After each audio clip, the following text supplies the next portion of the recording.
So in this lesson we're going to look at SOAPS, which is a reading tool to help you make sense out of, what it is you're reading. And so we'll start by looking at the purpose of SOAPS, and then how to read for SOAPS, and finally we'll make a brief connection to the respect strategy, which is another video in this project.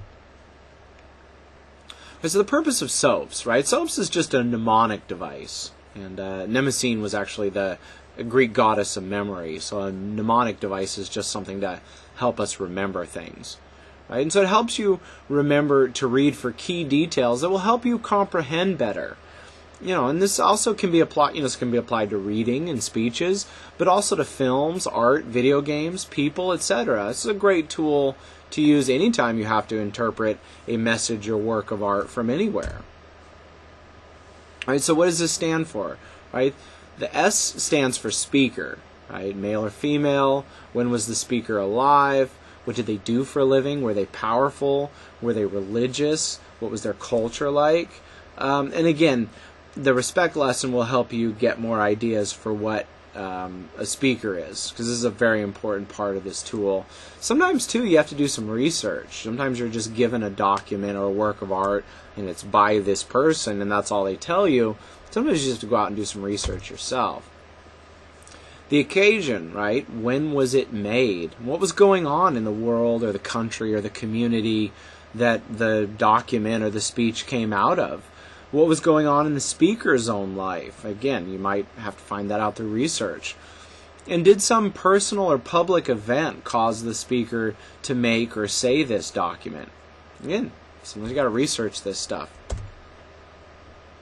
The audience, right? Who is this made for? Was it made for men or women, rich people, poor people, middle-class people? Was this made for educated people or normal people?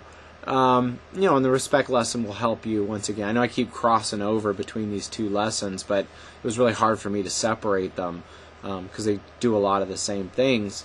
And really it's important because if you know who the speaker is, then you can make some inferences about the respect, or about the, there I go again. If you know a lot about the speaker, then you can make better inferences about the audience and who he or she would have been speaking to or writing to. The P is for purpose, right? Why was this made or said or written? Was it made to entertain or persuade? Was it made to argue or inform? And does the speaker want the audience to feel something or to think about something, right? Does he want them to make them happy or sad or scared? This requires a lot of inferences. You pretty much can't research the P in purpose. You just have to really get there through inferences. So by knowing a lot about the speaker and occasion and audience, you can make these inferences about the purpose.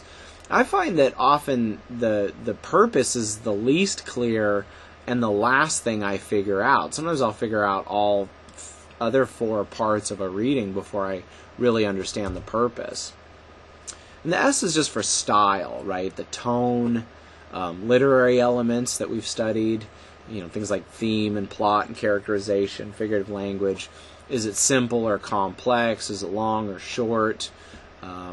Colorful or dull? So any of the things that you would use to describe a speech or a historical document or a song or a movie, this will help you unpack this. This is why it's great to take film study classes and music appreciation classes and art classes, so you can kind of get to the heart of style of everything, right? As an English teacher, I'll teach you a lot about the style of writing, of things you read, but sometimes as your history teacher, I'll give you things that aren't reading sources.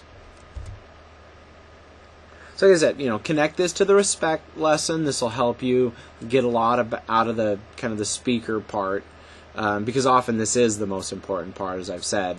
And if you can unpack the speaker, then you're going to understand the rest a lot more easily. All right, so that's it. Good job. And remember, stop and mentally review SOAPS when you're talking to people, listening to people, engaging with art in any of its forms.